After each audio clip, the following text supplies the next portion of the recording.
Nos presenta Alicia, ¿verdad?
Pues que se me oye. ¿Se me oye? Hello. Good afternoon. So good afternoon, everyone. So we had some technical issues, but we were able to solve them finally. So we are here this afternoon to talk about impact investment with a climate focus. We've got 4 very interesting panelists, which I'm going to introduce later, and we really want to bring a broad perspective of impact investment and the way we believe this new asset class or this new philosophy is really the cornerstone and the future of sustainable finance. So before introducing our 4 panelists, we'd like to play a video to hopefully inspire you all, this audience. Sorry, I have to be running also the laptop. I'm multi... Okay.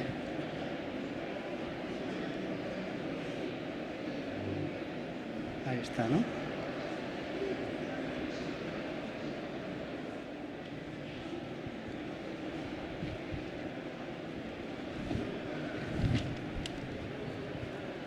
Joder.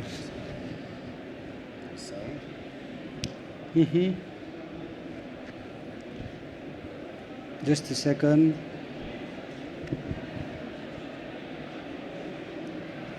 A ver.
Technical issues. as I was saying, we're here to talk about impact investment with a climate focus. First, let me introduce who is For Impacto. So For Impacto is the association that was built 1.5 years ago to bring Spain as a country to the global steering group for impact investment. The GSG, what is called the Global Steering Group, known as the GSG, it's an initiative that was born back in 2013 and that was launched by the G8 group of countries from the G8 UK presidency. The aim of the GSG is really to put impact investment at the heart of public policies, as well as to mobilizing private capital, both commercial and philanthropic capital, and to channel it to innovation and to projects, companies, businesses, entrepreneurs, large companies that want to solve social and in this case environmental issues through investment. Okay, so we started all this process in Spain 1.5 years ago, and last June finally Spain, together with other 32 countries, enter this global community, which by the way is chaired by Sir Ronald Cohen, which is the father of private equity and venture capital in Europe, the founder of APAC's Partners. So, is it working now? So we wanted to inspire people. We just don't want to talk about finance and about business, but we believe it's very important to inspire people, common people, normal people like you all, and that's why GSG globally has partnered with a pioneer digital artist, which is Eyal Keber, and we just wanted to start with this quite disruptive video. Volume. Okay. Eyal, I think then. No volume?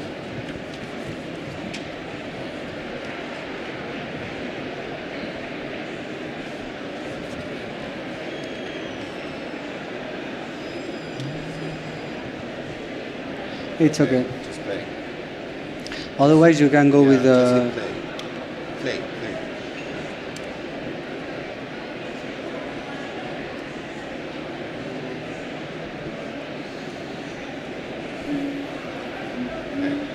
It's okay. You can go with the rest of. Yeah.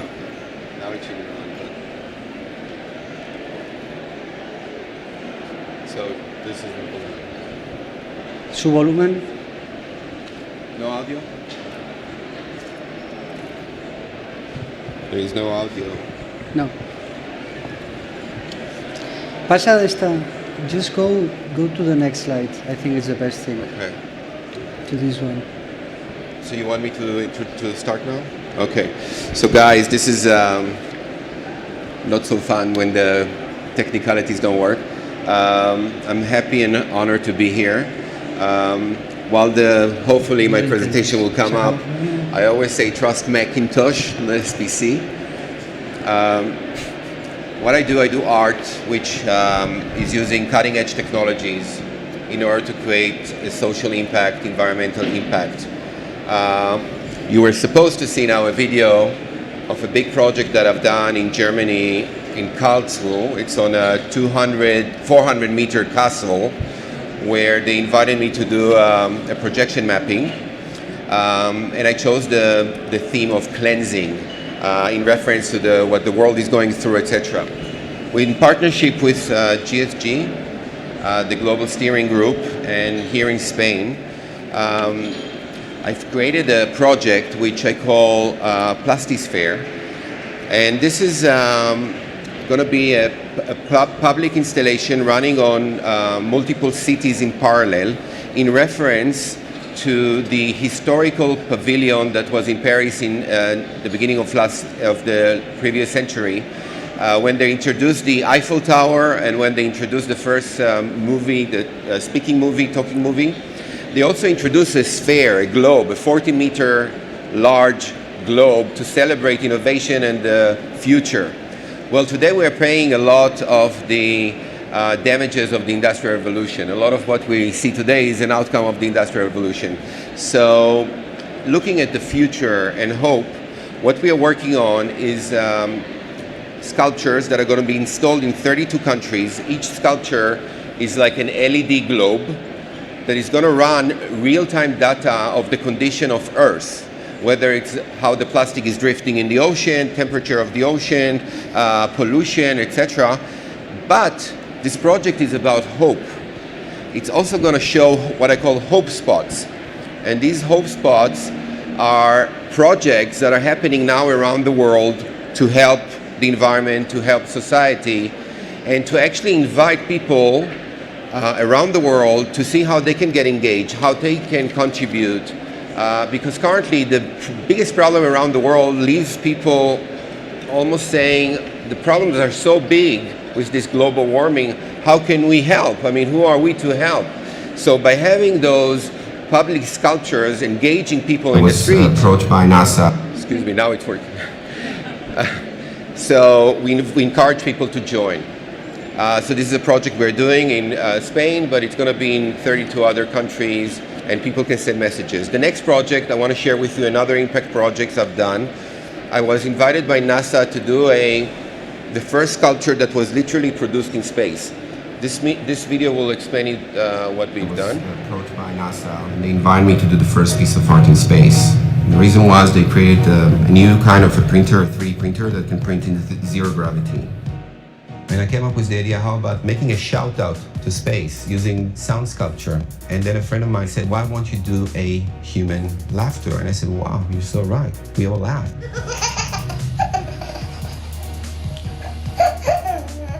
We invite people to go online and they can record their laughter, and then actually the wisdom of the crowd will actually choose which of the laughter they want to send to space to represent humanity. It was very intellectually challenging to try to forget about fundamental issues we have as humans and how we fuck up the world, and elevate to that we are amazing creatures and we're doing amazing things, and look where we got. NASA gave me a challenge. Hello? NASA gave me a challenge. They said, we're working on a zero gravity 3D printer. Can you make a historical piece of art that will engage the world? I came up with the idea to invite people to laugh. Only humans laugh. And basically, by recording people's laughter, they participate. When you laugh, you create your own unique laugh star. And to run it very, very quickly, in 30 days, from 150 countries, over 300,000 laugh stars were created. 100,000 were submitted to the competition. And I asked the world to choose which laughter deserves to represent us in space. And in mid-March, over 100,000 submissions. So we knew who is, here's the winner, when we tell her she won. Guess what? Who won?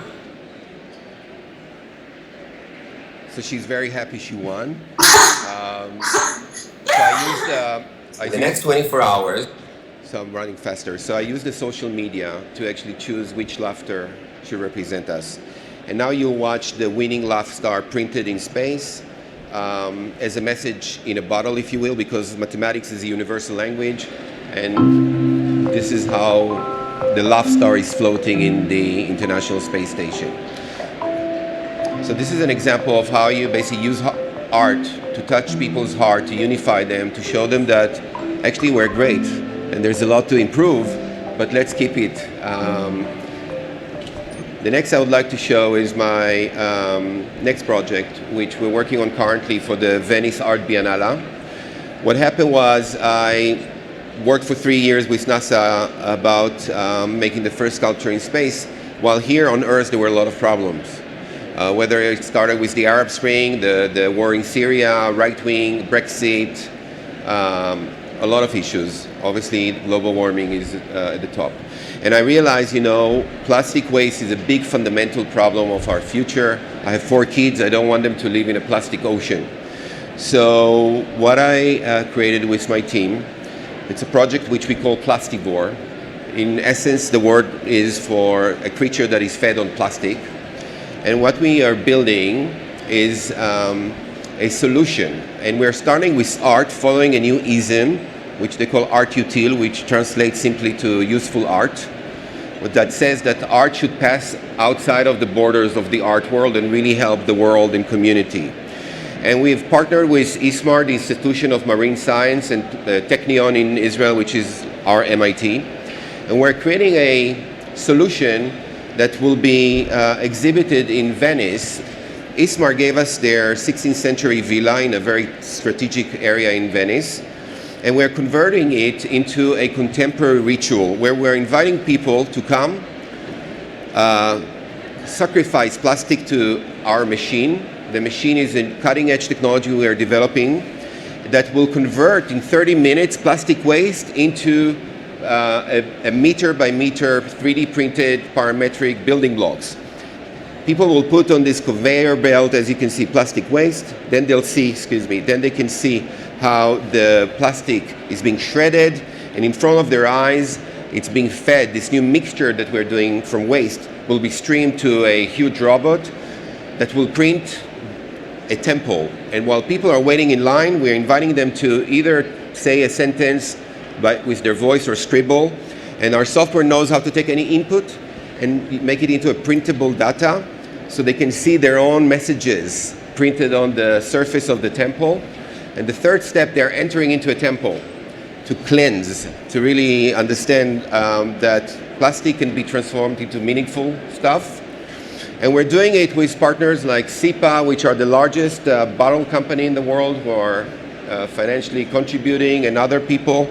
But we are here because I believe that art and what impact is all about is to convey hope and provide solutions, and not just to scare people around the world, but literally show them means to execute. And so what we're doing, this Plastivore, we're making into a impact venture that will be, after the Biennale, installed in Guatemala and later on in Africa and in the Caribbean. And that's it. I'm very honored and happy to be here. And let's inclusion and provide ambition. And these are my contacts if you want to know more. Thank you very much. Thank you.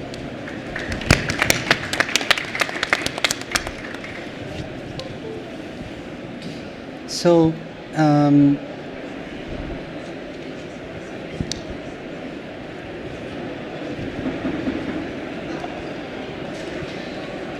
volumen.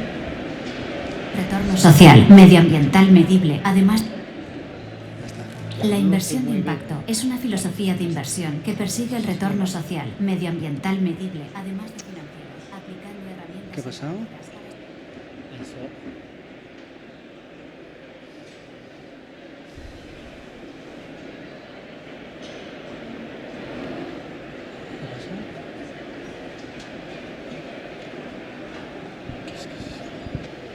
Quita esto, ¿no? No, no sabéis qué pasó. ¿Eh?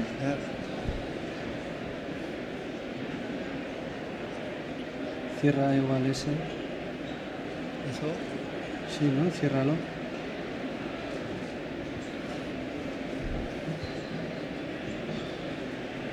Bueno, quita del todo esto, ¿eh? ¿Es este vídeo? Sí.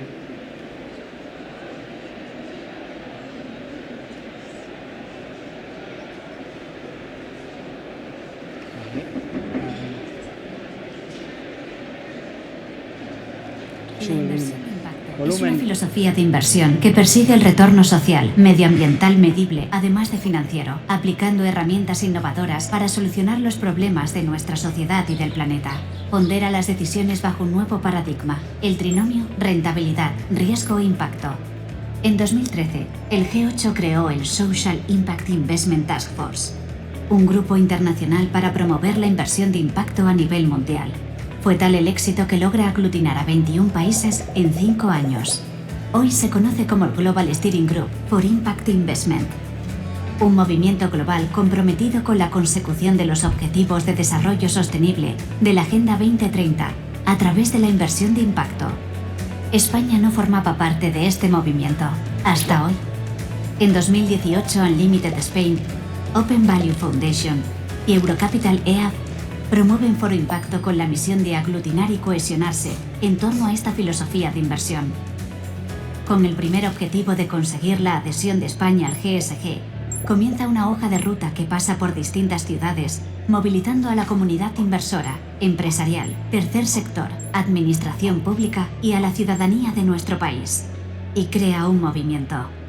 Más de 70 personas y organizaciones se han unido y de forma colectiva han consensuado 100 recomendaciones recogidas en 4 informes que buscan impulsar el cambio en la toma de decisiones económicas, financieras y empresariales. Gracias a este proceso colaborativo, Foro Impacto logra la adhesión de España al GSG. Un gran éxito de todos, pero esto es solo el comienzo. Con la ambición de situarnos a la vanguardia mundial de la inversión de impacto, queremos seguir trabajando con los convencidos y también atraer a nuevas organizaciones para juntos impulsar un cambio de nuestro modelo económico, donde el impacto pase a convertirse en la medida de beneficio para las personas y el planeta. ¿Te sumas a la revolución del impacto? So thank you. I just wanted to show the video that explains very well who we are and where we go. And so now I'll leave the stage to our panelists. So from a supply of capital, intermediation, and demand of capital, we have here today, and I'm going to start with Guido Moret. Guido is the head of sustainability integration for global credits at Robeco. Robeco is a large asset management company, really pioneering in sustainable investing globally. We have also with us Xavier Fortuny. Xavier Fortuny is the corporate director of environmental opportunities and risk management at CaixaBank. As you know, a very important financial entity in Spain, pushing very hard for social progress, not only from the bank, but also from the foundation. And finally, also we have Verónica de la Cerda. She's CEO of Triciclos, B Corp certified company. As you might know, the founder of Triciclos is a champion of the COP25. So with no more delay, I would like to first ask you, Guido, how from your perspective as an intermediation of capital, as an asset manager of Robeco, how can your work contribute to achieving to more ambitious and more inclusive climate change action? So if you and you can answer, and you can the three of you answer in a row. It's easier. Please. Okay. Well, thank you. So as was just explained, Robeco is an asset manager, which means that we invest assets of our clients, so essentially money of our clients on their behalf. This can be large pension funds, this can be individuals, it can be banks. But we invest their money, and we have the obligation to invest that in such a way that it in the future will still be there, and hopefully it will be a little more. And in that sense, we have to be very careful in what we invest that money in. And that is where we see our role, where we allocate capital to these projects and to companies and to initiatives that in the long run will be financially viable and therefore will have to be also viable from an environmental and social perspective. So in this allocation of capital is where, as an asset manager, we can really make a difference. Verónica? Hi, thank you so much for having me. I work in Triciclos, a company that demands capital from you guys. We're very focused on implementing the circular economy paradigm. I don't know if you're familiar with it, but we work a lot with consumer good companies in trying to help them create or improve their products, services, and even business models, and shift them towards a circular economy model where you can still produce and sell without using constantly non-renewable resources and creating a lot of greenhouse emissions through the usage of your products or even the waste that you generate. So we are in Chile, we are in Brazil, and also in Colombia. We have 3 investment funds behind us. So glad to be here and share what have we learned about being in this sector. Okay, thanks. I am Xavier Fortuny from CaixaBank. First of all, thanks for the invitation. I wanted to wish the best success to the COP25. In CaixaBank, we have a role in the GSG As in the National Advisory Board, as José Luis said before, CaixaBank Asset Management, the CEO of the asset management company, Mr. Juan Bernal, he is the chairman of the Foros Impacto in Spain, and CaixaBank Asset Management has pushed this Foro Impacto for the whole society. CaixaBank Asset Management belongs to CaixaBank as the mother company, and CaixaBank roots goes back to 1904 when it was set up La Caixa de Pensiones for the working poor. You know that CaixaBank, and if you don't know, belongs to La Caixa de Pensiones, who has the majority of the stake, and La Caixa and CaixaBank is recognized as a social responsible banking model.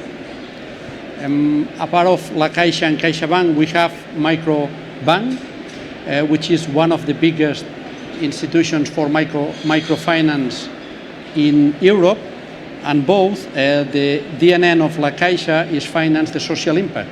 Here we have inclusion, and it's one of our values. Also we have ambition for the climate. And finally, we have a company, it's called Day One, to push the startups like the ones of Triciclos, as said Veronica before. Financial institutions, we have a key role in implementing the Paris Agreement, and CaixaBank has set up a strategy on environmental and climate, and also publishing the statement on climate change, and it has pushed this further on the last years and aligned to the strategic plan of CaixaBank. And that's the presentation of CaixaBank and the group of La Caixa. Thank you. Thank you. The volume, please. Thank you all, and it's good to know the different perspectives. So now, going a bit in more detail, okay, and I'll start with you, Guido. Oftentimes people say, no, there is a trade-off. If you create impact, either social or environmental, you will earn less money. And so oftentimes it's like, how can we as Foro Impacto, as an entity promoting social and environmental and investment, impact investment, we believe there is no trade-off. So what would be the opinion of Robeco, knowing that you have very strong research teams and you work a lot with academia? What's your view on this trade-off mantra that some people say? Do you agree on that or not? What's the opinion of Robeco about that? Well, indeed, in traditional finance studies and in traditional academics, there is talk of this trade-off, that you can only optimize one variable, and if you are optimizing financial returns, that cannot mean that you at the same time are optimizing also environmental impact or social impact, and ideally both, or maybe even more, even 17 different variables if we look at the SDGs, the Sustainable Development Goals, for instance. I think that this is too much of a monodimensional way of thinking. I think it is absolutely possible to have financial returns go together with making a positive impact. What is important there, though, is that you have the right time horizon, that you're not looking only at the next quarter, given that some of these impacts occur only over longer times. Other challenge is, at least for an asset management industry, is that we are dealing with very large companies, which are often not the ones that may change the quickest. And that is where but at the same time, in these large companies is where you have the largest impact, if they change. And that is where we also come into contact with these companies, which we call engagement. We talk to large companies to make them change, and also in our investment decisions, given that we are a so-called active asset manager, where we actively make a decision in what we invest our clients' money in, we can really direct flows of capital to these companies that are making this shift. But to come back to your point, is it a trade-off? I don't think it's a trade-off in the long run. I think in the long run it is something that goes together.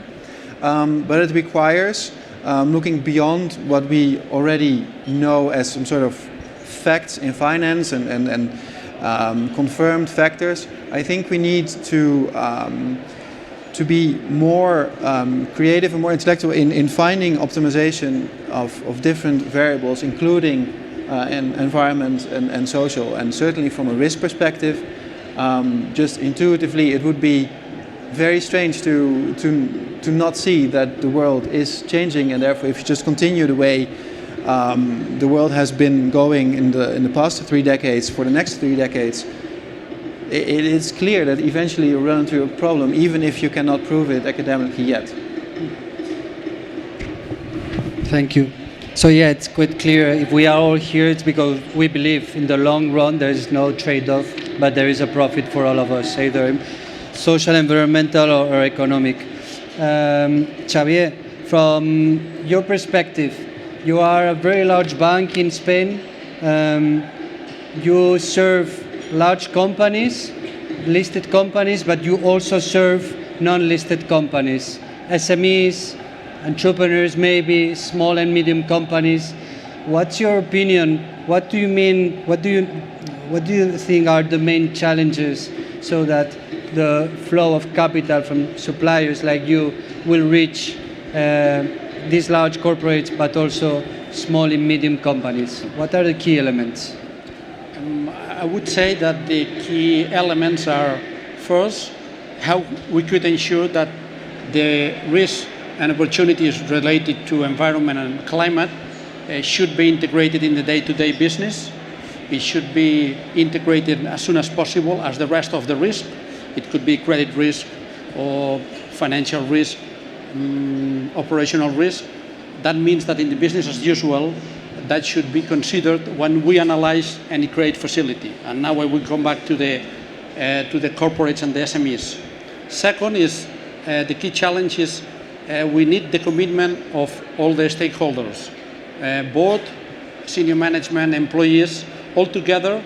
We should push and help the clients how to achieve the goals that you have set before, José Luis.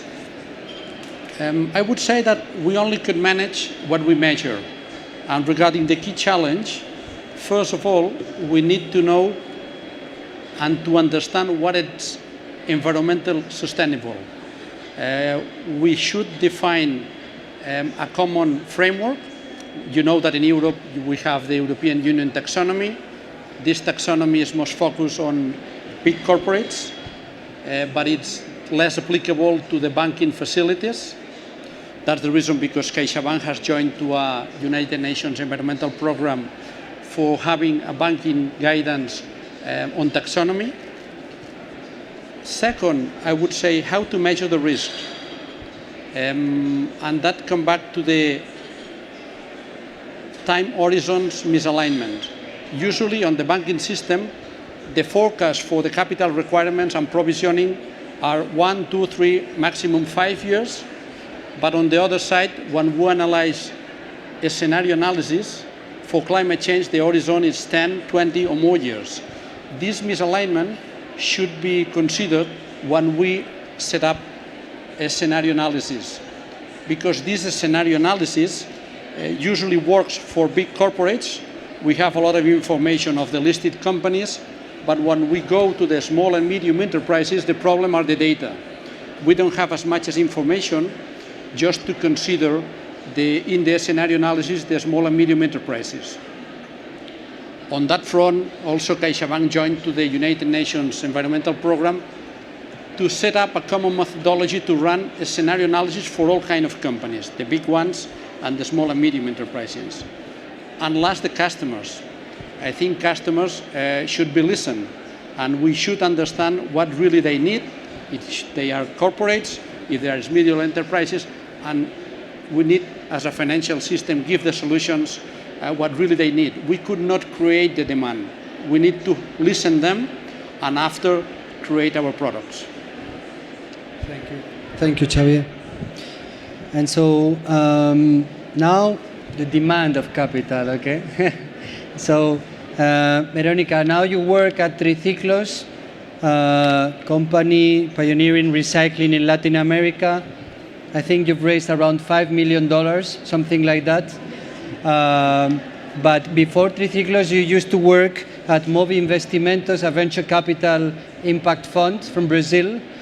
So what do you think, I mean, Xavier, we're talking about time horizon, no? When you are an entrepreneur, your time horizon is very long, at the same time really, really short, no? So what were the key elements for you to raise successfully this amount of money and to expand to 150 employees? And how could you convince these venture capitalists, these finance guys, because at the end they're looking for return, but also for impact, no? So what was the key element in this process for you? Being in the investee side, right? I've learned that one important thing with impact is that you need to convey the purpose that you wanna pursue, but at the same time try and transform those short-term actions into that purpose. And so the linkage between what you're doing now and what you want to be is very important in order to convince investors. But then again, we are a company and a for-profit company, and if you want to raise capital, you have to be clean in terms of your finances. You need to be organized for your due diligence processes. You need to have all those things in place, because even though, for example, we are an early stage maybe venture, we anyhow had to go through a very specific due diligence to convince our customers, our investors to invest.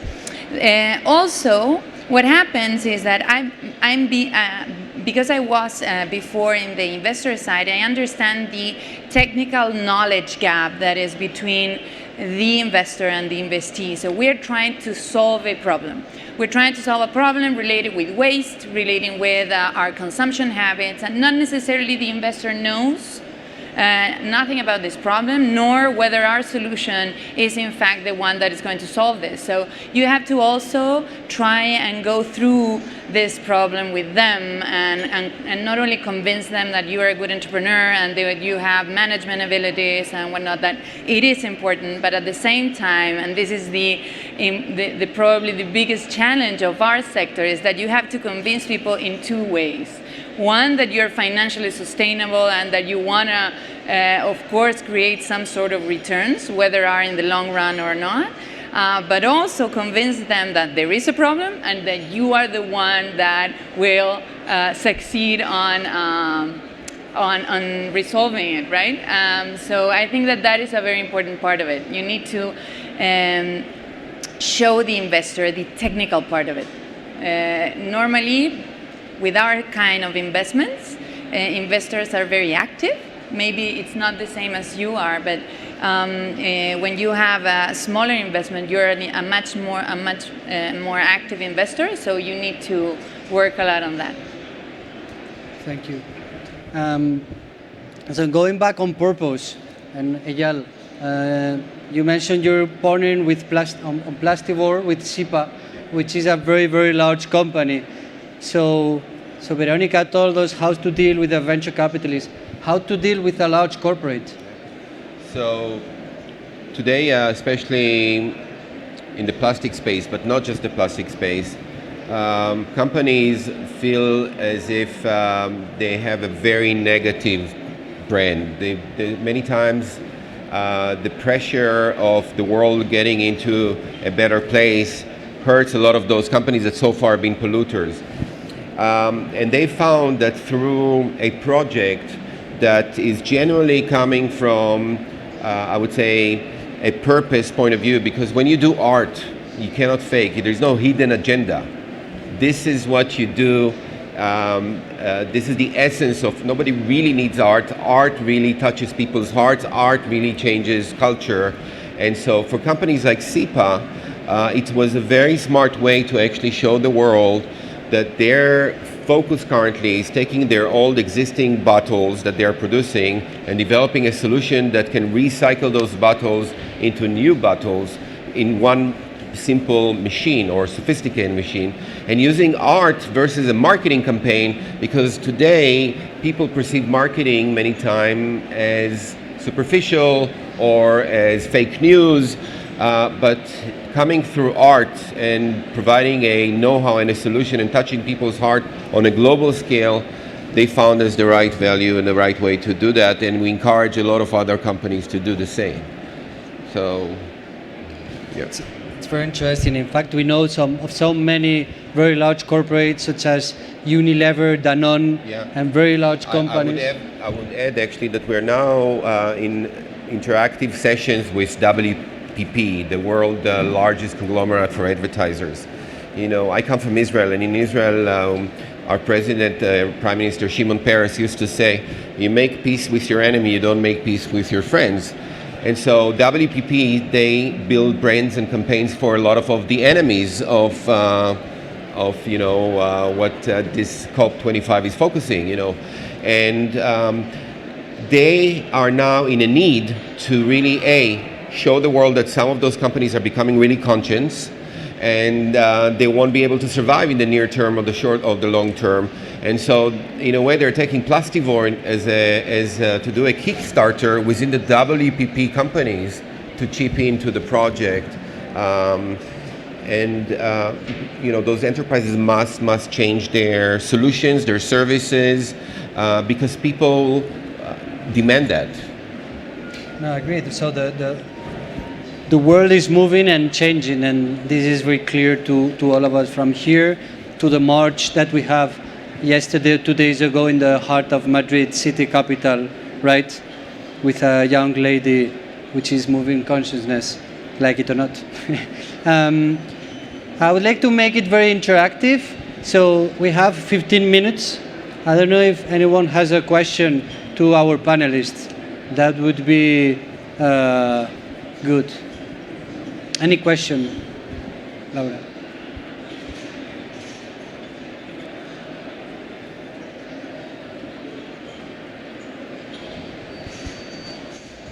Hello. Yes.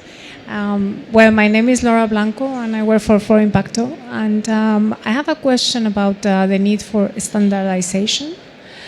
You, Xavier, was talking about the need to create a common framework. Are there too many frameworks out there? Because the European Union is creating or has created a taxonomy. The UN is working with banks to create another taxonomy. There is TCFD from 20 central banks that are being very vocal about it. Are we really going towards a standard, or everyone is trying to position itself? Thanks for the question. I would say, first of all, taxonomy in the European Union is more focused on the green businesses. And a key part of this process is the transition. What I mean with transition, if we need to help the companies to be more efficient and to have a positive impact, we need to help them.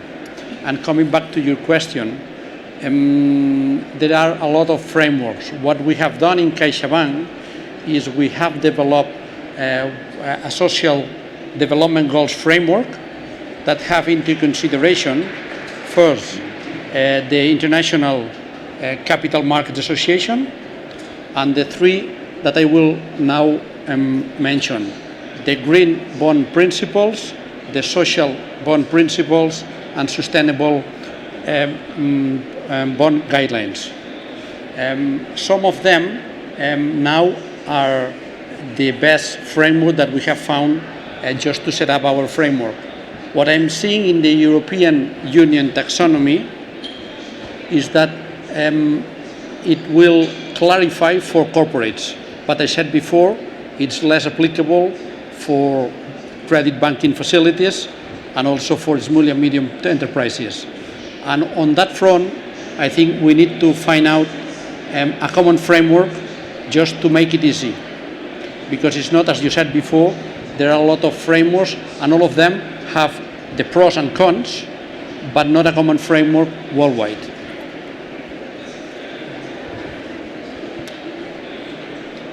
Thanks for the question. Any other question?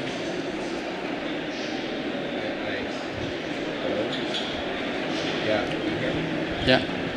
So, one, I think sense of urgency is something we all need to think deeply, because there is a timeline. There is a timeline, and that the change must happen, and therefore, we talked before, I look at Silicon Valley, how they apply the funnel to take entrepreneurs, empower them with resources in order that they'll make a lot of money for their investors.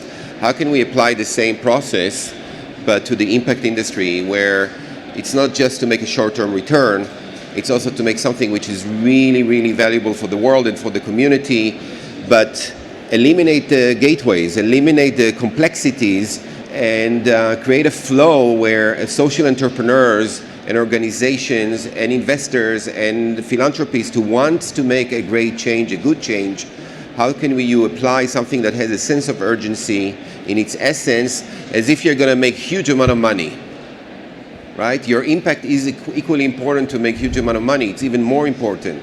So you need to apply the same mechanisms, whether you're an investor, an entrepreneur, philanthropist, politician. We have to really make an impact quickly. So that's my 2 cents.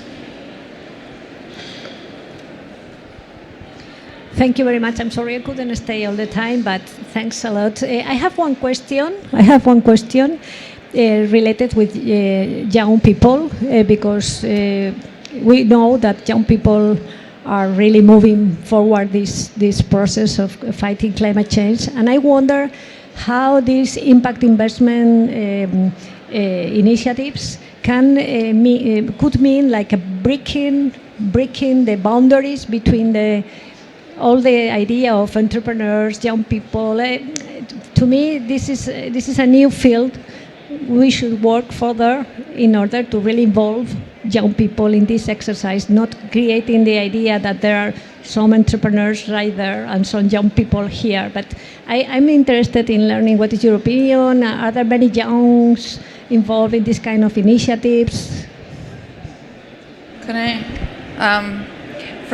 From my point of view, what we've experienced in Triciclos and also in the previous impact investing fund where I was, is that young talent is very driven towards these causes. So we are very privileged to actually have a lot of young people interested in working for us, because we have that purpose, because we want to make a difference, because they understand that if they work within our company, they can actually create an impact for themselves through the company, for the society.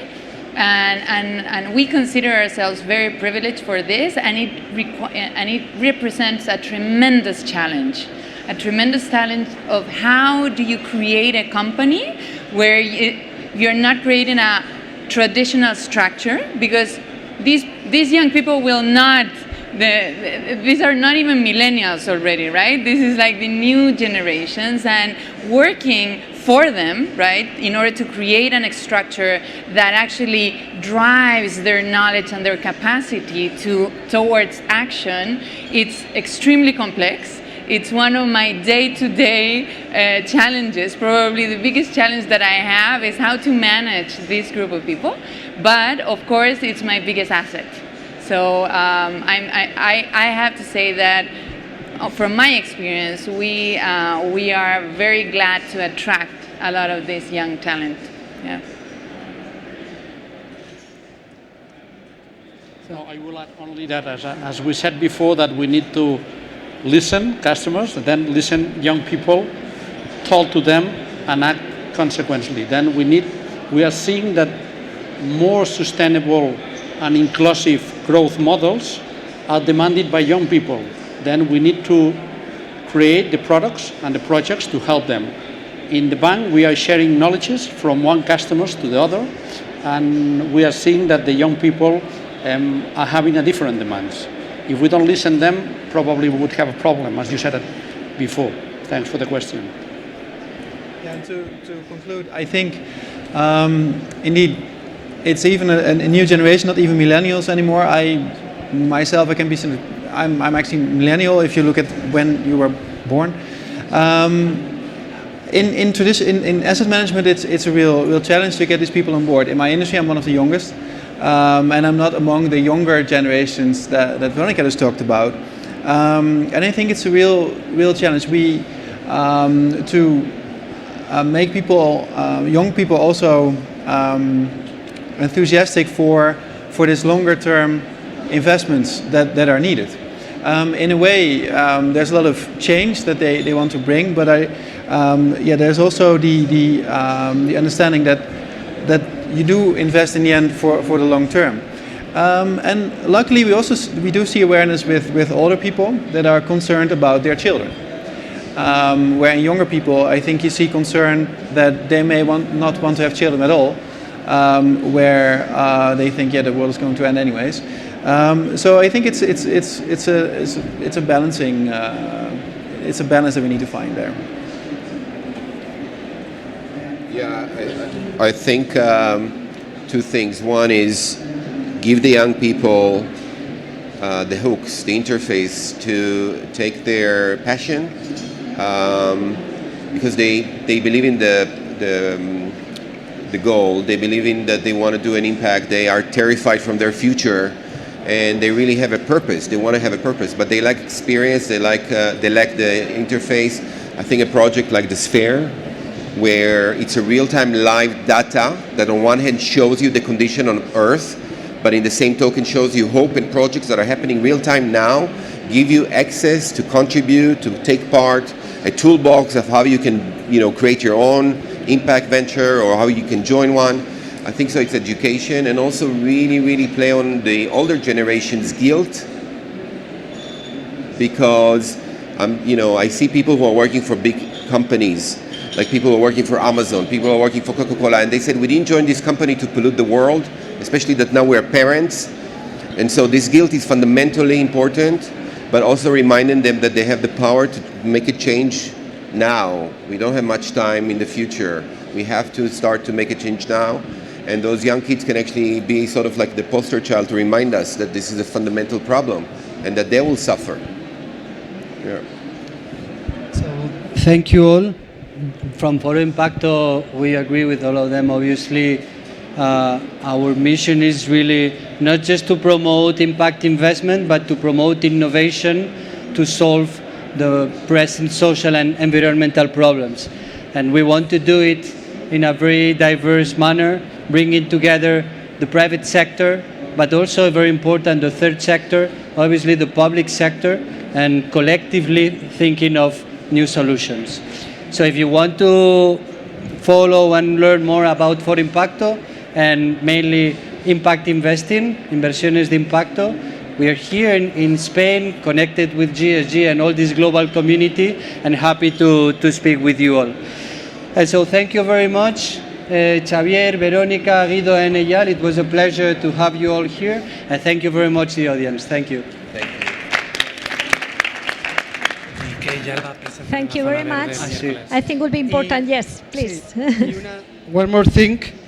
So Eyal came from Israel not only for this great panel, but he will also be in the Green Zone on Wednesday, 2:30 p.m. No, sorry, 4 p.m. in the Agora Zone, and he will be presenting in more detail all his artwork and trying to inspire civil society at large. Thank you.